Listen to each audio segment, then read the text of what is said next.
Om Swastiastu.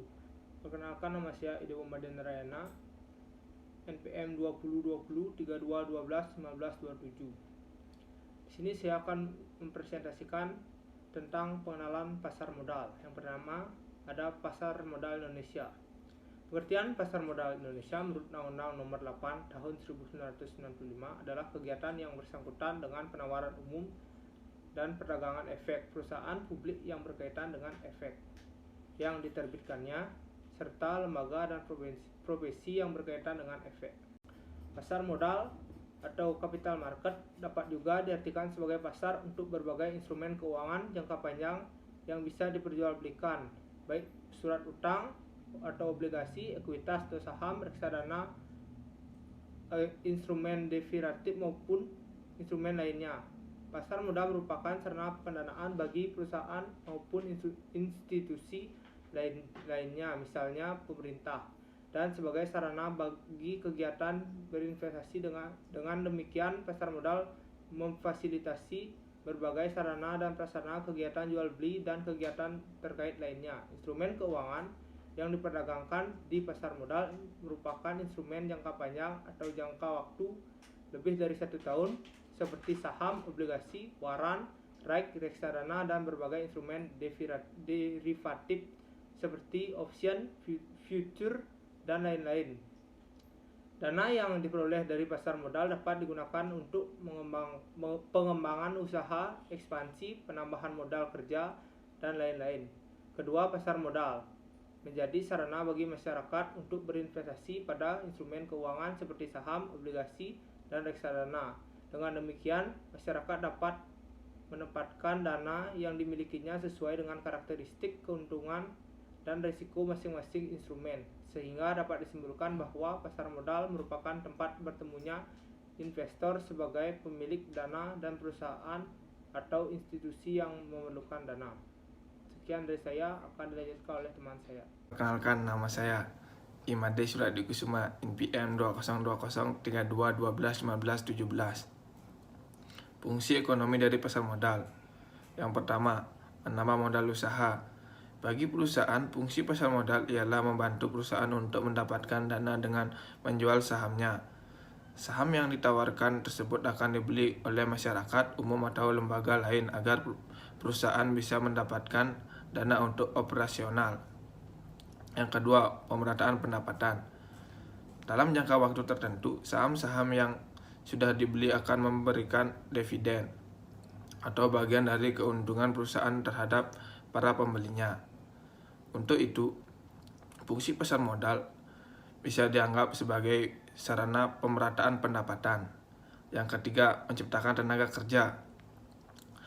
Pasar modal yang berfungsi menciptakan lapangan kerja baru dengan mendorong perkembangan industri lain yang bisa mempekerjakan orang lebih banyak.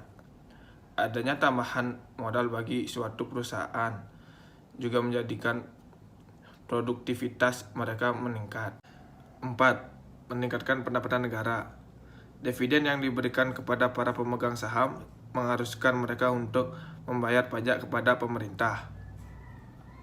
Hal ini memberikan pemasukan pendapatan untuk negara melalui pajak. Yang kelima, indikator perekonomian negara. Kegiatan dan volume penjualan atau pembelian di pasar modal yang meningkat dapat memberikan indikasi bahwa kegiatan bisnis perusahaan dapat berjalan dengan baik. Begitu juga sebaliknya. Yang keenam, pasar modal sebagai sarana peningkatan kapasitas produksi. Dengan adanya tambahan modal yang diperoleh dari pasar modal, maka produktivitas perusahaan akan meningkat. Sekian presentasi dari saya, akan dilanjutkan oleh teman saya. Baik, di sini saya akan melanjutkan presentasi dari teman saya. Perkenalkan, nama saya Komang Bobi Arilantik dengan NPM 2020 321 21531. Peranan dan manfaat pasar modal. Pasar modal memiliki beberapa peranan penting terhadap perekonomian negara sebagai berikut. Pertama, memberikan fasilitas, transaksi, dan surat berharga lainnya yang diperdagangkan. Yang kedua, memberikan kesempatan kepada investor dalam hal ini masyarakat untuk mendapatkan keuntungan. Yang ketiga, pasar modal memberikan peluang bagi perusahaan untuk pemenuhan keinginan para pemegang saham dengan kebijakan dividen dan stabilitas harga struktural yang normal. Yang keempat, pasar modal juga memberikan kesempatan kepada investor untuk menjual kembali surat berharga dan saham lainnya. Yang kelima, pasar modal memberikan kesempatan kepada masyarakat luas untuk berpartisipasi dalam perkembangan dan kemajuan perekonomian. Masyarakat umum juga mempunyai kesempatan untuk mempertimbangkan alternatif cara mengelola uang mereka. Yang keenam, pasar modal juga mengurangi biaya transaksi dan informasi surat berharga. Hal ini menjadi informasi penting bagi investor karena investor memerlukan informasi akurat dan dapat dipercaya untuk melakukan investasi. Yang ketujuh, memberikan kesempatan aktivitas bisnis dalam memperoleh dana dari pihak lain dalam rangka ekspansi bisnis atau memperluas usaha. Yang kedelapan, memberikan kesempatan para pemegang saham surat berharga untuk mendapatkan likuiditas dengan cara menjual surat berharga kepada orang lain atau pihak lain. Manfaat pasar modal. Yang pertama, menjadi penyedia sumber pembiayaan atau dalam jangka panjang untuk dunia usaha dan juga sangat memungkinkan untuk alokasi dana dengan optimal. Yang kedua, memberikan wahana investasi yang banyak untuk investor sehingga sangat memungkinkan untuk melaksanakan diversifikasi. Alternatif investasi untuk memberikan potensi penghasilkan dengan tingkat risiko yang bisa diperhitungkan. Yang ketiga, penyedia leading indikator untuk perkembangan perekonomian suatu negara, penyebaran kepemilikan perusahaan sampai pada lapisan masyarakat menengah. Sekian presentasi saya, akan dilanjutkan dengan teman saya. Terima kasih. Baik, perkenalkan nama saya I Gusti Ngurah Gede Giri Gautama, NPM 2020-32121537. Saya lanjutkan faktor-faktor yang mempengaruhi keberhasilan pasar modal. Yang pertama, suplai sekuritas. Faktor ini berarti harus banyak perusahaan yang bersedia menerbitkan sekuritas di pasar modal. Pertanyaan yang perlu dijawab adalah apabila terdapat jumlah perusahaan yang cukup banyak di suatu negara yang memerlukan dana bisa diinvestasikan dengan menguntungkan, dan apakah mereka bersedia memenuhi persyaratan full mengungkapkan kondisi perusahaan yang dituntut oleh pasar modal. Yang kedua, kondisi politik dan ekonomi. Faktor ini berarti bahwa harus terdapat anggota masyarakat yang memiliki jumlah dana yang cukup besar untuk digunakan membeli sekuritas-sekuritas yang ditawarkan. Yang ketiga, masalah hukum dan peraturan. Masalah hukum dan peraturan ini berarti pembeli sekuritas pada dasarnya mengenalkan diri pada informasi-informasi yang disediakan oleh perusahaan yang menerbitkan sekuritas. Peraturan yang melindungi pemodal dari informasi yang tidak benar akan menyesatkan mutlak diperlukan. Yang keempat, keberadaan lembaga mengatur dan mengawasi pasar modal dan berbagai lembaga yang memungkinkan dilakukan transaksi secara efisien. Yang pertama, BAPEPAM atau Badan Pengawas Pasar Modal adalah yang mengatur dan mengawasi kegiatan pasar modal di Indonesia. Keberadaannya dimaksudkan agar dapat mewujudkan kegiatan pasar modal yang teratur, wajar, dan efisien, melindungi kepentingan pemodal dan masyarakatnya. Yang kedua, Bursa Efek adalah lembaga yang menyelenggarakan perdagangan efek di Indonesia. Bursa Efek harus berbentuk perseroan. Di bursa inilah dilakukan jual beli saham dengan menggunakan jasa perusahaan efek yang menjadi anggota bursa tersebut. Lembaga keliling dan penjamin.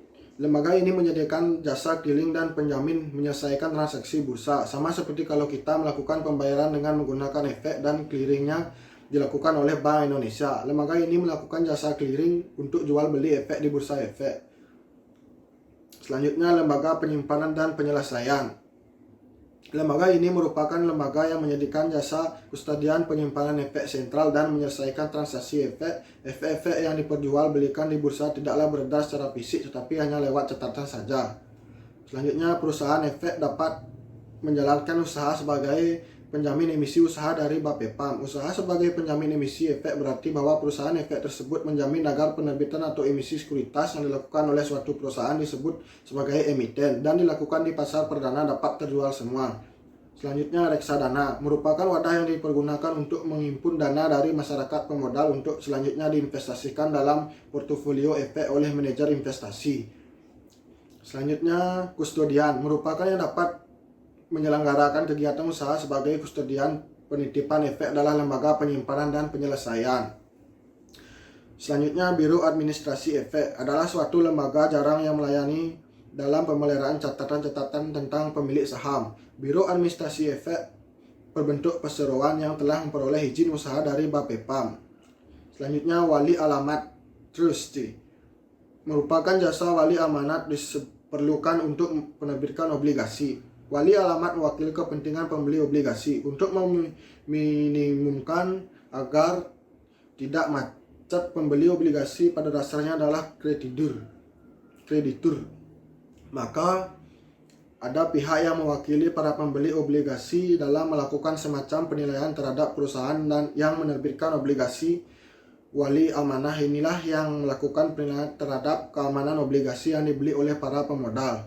Selanjutnya, akuntan. Ini perannya adalah memeriksa keuangan dan memberikan pendapat terhadap laporan keuangan. Selanjutnya, notaris. Sebagai jasa notaris diperlukan untuk membuat berita acara rapat umum, pemegang saham RUPS, dan menyusun pernyataan keputusan-keputusan RUPS. Selanjutnya, konsultan hukum.